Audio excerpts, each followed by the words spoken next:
All right, trade pros, welcome back to another futures afternoon update here with the Trade Pro Academy team at the headquarters out of Toronto, Ontario, Canada. Let me mute that. There we go. So first things first, nice and quiet little session on crude and on SPOOs this morning. What we're looking for today, basically, we'll cover the U.S. session and any news that came out during the U.S. session. And then we'll take a quick look at the quote boards, a look at S&P 500 crude oil futures. Then we'll take a look at some levels to look out for into the remainder of the session. And we will close it off with our TRADEPRO Performance Index, which gives you guys a good idea of how our team is performing. When I say team, this means community, not the actual traders here in the office. We don't participate in this performance index, as we want this to be all about the team and how the community is doing, and you guys will see those results quite shortly. So on the U.S. session today, a couple of squawks came in.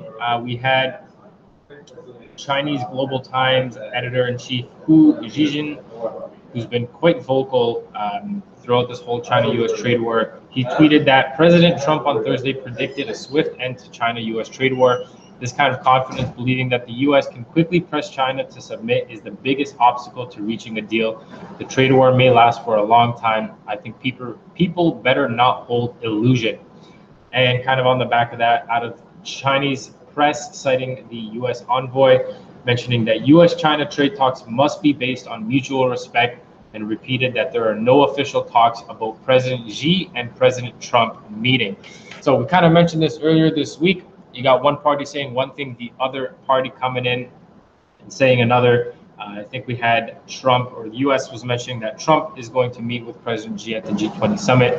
And we've got China here saying that there are no official talks about that meeting. So a little bit of back and forth between the two, weighing on the markets here. Another squawk here out of China, Premier Li, this is a tough last name, Li Keqiang mentioned that China will expand tax cuts to stimulate economy. China has space to use policy tools for macro adjustments. So that's what we've seen here as far as the China-U.S. trade wars on today's U.S. session. The only real notable economic release out of the U.S. was the durable goods orders. We had April preliminary durable goods orders come in at minus 2.1% versus minus 2% expected. We had durables ex transportation come in at 0 versus 0.1% expected. Excuse me. So that's all we've got as far as economic releases for the day. Nothing else scheduled on the agenda. So expecting this to be kind of a technical based session for the remainder of the day.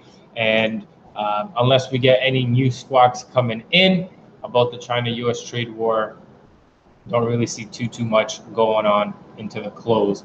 So with that being said, let me switch off the camera here and onto my charts, where we'll take a quick peek here at our quote word, and we'll take a quick look at what volume's looking like, what the daily change percentage is looking like, and we will go from there. So first things first, crude, or rather S&P 500 futures sitting up top here, volume sitting at 770,000. Less than average than we've been seeing. However, we've been pretty directional on the session so far. Nice climb during Globex, giving back some of those gains here during the cash open. And we kind of kept the team on the right side today as far as the pullback.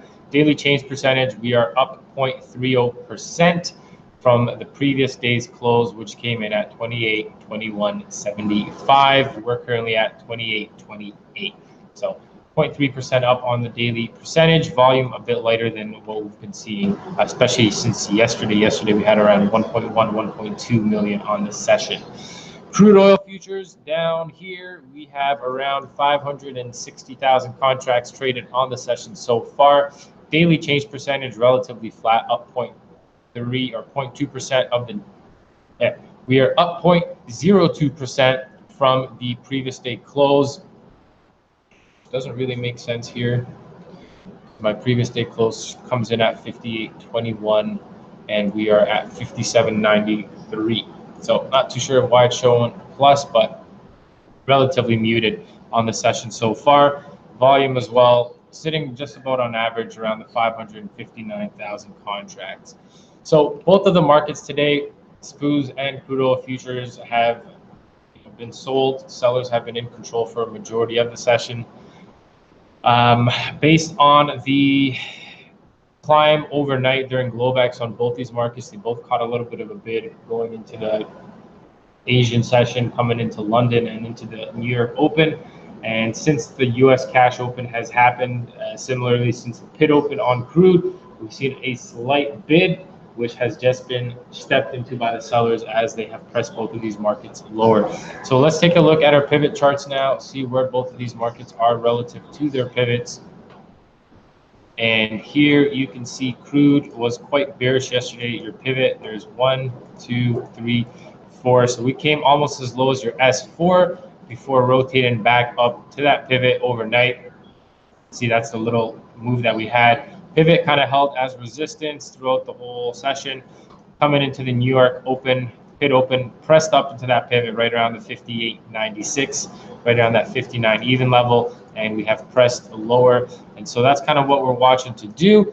Our previous day low lines up at the 57.33 here on crude. So we're looking for the sellers to target that level, and 57.33 is that zone, which is your previous day low, right around that level. So looking for the sellers to continue pressing this thing back down into there. And so long as we remain below the pivot, bearish is the right side on that session. Same with SPUs, kind of similar. We had pivot here, 1, 2, 3, 4, S5. We almost came into S5 on yesterday's session. Coming into Asia, a little bit of a rally into that pivot. You can see the London Open kind of sat above that pivot, held some rotations here around, this is the S2 from yesterday, right around these 28.40s. Couple of rotations up there. Buyers were unable to get this market back above that level. One final thrust, get some new longs in on the breakout, and we move this thing back down to that pivot. Now we've broken below the pivot right at those 28.27s, I think it was, seeing a rotation back up into that zone at the moment. Looking for these guys to press this market back down to those previous day lows. Those lows come in at 28.05 3/4. So as long as the pivot holds here on this upside retest, we can look for the market to press back down into the previous day low. That's kind of what we'll be watching for on both of these markets. Crude oil, we are at a pretty nice level here. So crude oil looking pretty nice. Big move here, as mentioned. We opened the session up around the 58.67s, 58.70s. A little bit of a bid into our resistance zone here. Sold off on that level. Came down, couldn't quite rotate back up to those 58.40s before pressing back down below that previous day close. Now we've kind of made a double bottom here at those 57 halves. Pressing this thing up right into that overnight low, and your overnight low is currently holding at the moment. We've seen 1, 2, 3, 4 rotations into it. Buyers couldn't press this thing up, so it's looking like crude oil wants to roll back over here. You could risk anywhere between the 58 to the 57.90s. Coming up into that overnight low around that 58, a little bit of a rotation could see us press back down. So that's kind of what we'll be watching for here. If they hold this level as support, you might see a press back up into that previous day close. Globex view app, see if we can find some resistance up there for another potential press lower. So as it stands, I wouldn't really be looking to buy this market just yet. If it comes back down in here again, you're seeing some bids sitting right around that 57.40, just above your previous day low. Still think that is a potential target on today's session if we can get back under this structure. We are seeing that overnight low holding at the moment, however. So as long as the overnight low holds, look for this thing to roll back down to the bottom of this range. If it gets back up, I can see us pressing into that previous day close view app, and that should kind of cap any bullish momentum for today's session. If we do get back up there, you could look to qualify another short. But that will basically be it. Either a short below on a break of that level or a short up here. Other than that, won't be really looking to short as we come into the end of the week. So that's what we've got on crude oil. S&P 500 kind of looking similar. What we've seen so far is basically, where did we close here? Previous day close was right around the 28.21. All right, so nice little climb here during Globex session. We printed an overnight high right at the 39 halves, and we were mentioning to the room, watch for any breaks above that overnight high, as we're likely going to pull back after making such gains overnight. On the US session, we're mentioning, any breakouts over here that fail, we could start looking to get short this market pullbacks. Original target was that previous day high, and then secondary target came in at your previous day close, both of which were hit on the session. So great job there. I know a couple of the team caught some shorts around those 36 halves on the back of David's analysis, which is great to see. So held these rotations, making lower lows, lower highs here on that session. Now we're coming back to a pretty interesting level. This is what we're looking to potentially short from in the elite market. Coming back up, you can see session so far, we are making lower lows, lower highs. Made a lower low here, held some support at that previous day close. Now we're seeing a little bit of a buy stop release. Where can this thing kind of peter out? I'll be watching really for around this level. That's the key level of interest. It's your 5-day value area low right there. So we've escaped it, coming back up into it. You've also got your pit view app, your Globex view app, and your previous day high sitting here at the 32 quarters. You've also got support, which should now hold as resistance. So look for this level. If we can press up just a little bit higher, 2 or 3 more points into that zone, start to form some resistance, then we can look for this market to press back down into those 24s, into that previous day close, and potentially back down into those overnight lows. As far as longs, not really looking for much on the long side here. One potential idea is if this market kind of comes back into here, rotates back down into those previous day close, find some support, then we can look to try to pick something up. But at the moment, I think short side is the right side. You want to be selling rips until we come back down to the previous day close. At that point, you'll have to make a decision whether you want to continue shorting or buying it. Buying thesis comes in if we hold support and then rotate higher. Selling, what you'd be waiting for is a break of that low, rotation back up into this zone here, previous day close, hold it as resistance for another press lower. So that's what we've got on these markets today, guys. Looking to close out the week green. S&P 500 down on the session, crude oil down on the session as well. So looking to sell rips on both of these markets as well. So with that being said, let's navigate over to the final part of our update here, and that is the TRADEPRO Performance Index, which again gives you guys a good idea of how our trade pros are doing within the community.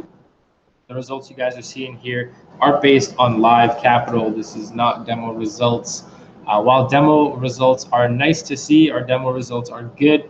What is really effective as far as showing you guys how well the team is doing is the actual live trader results, because you cannot buy anything with demo dollars, nor can you go to the bank and withdraw demo dollars. So live capital is what is most important here.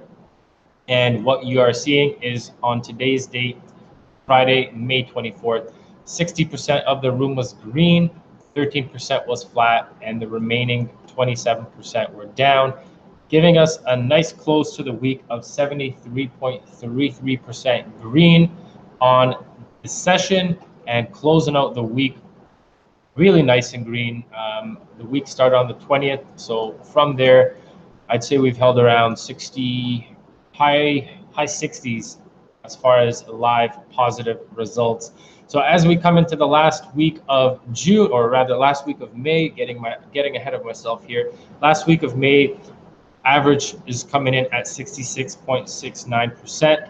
So just about on average, looking to hopefully get this thing back above 70. I think we've gotten 70% once or twice since we started tracking this in September of 2018. So with that being said, guys, if you will be trading into the remainder of today's session, make sure to follow those 3 big rules. Remain diligent, remain disciplined, and remain patient. Until next time, everybody, Hope you're enjoying these. Good luck and good trading. Have a lovely weekend, everybody. To our colleagues south of the border, wishing you a happy long weekend. We'll be back in office here on Tuesday. Get you guys coverage once the market reopens for trading. So until then, hope you guys enjoyed the extended weekend. Have a good one. Take care. This is Mark again from Trade Pro Academy headquarters here in Toronto, Ontario, signing off. Take care, everyone. Ciao.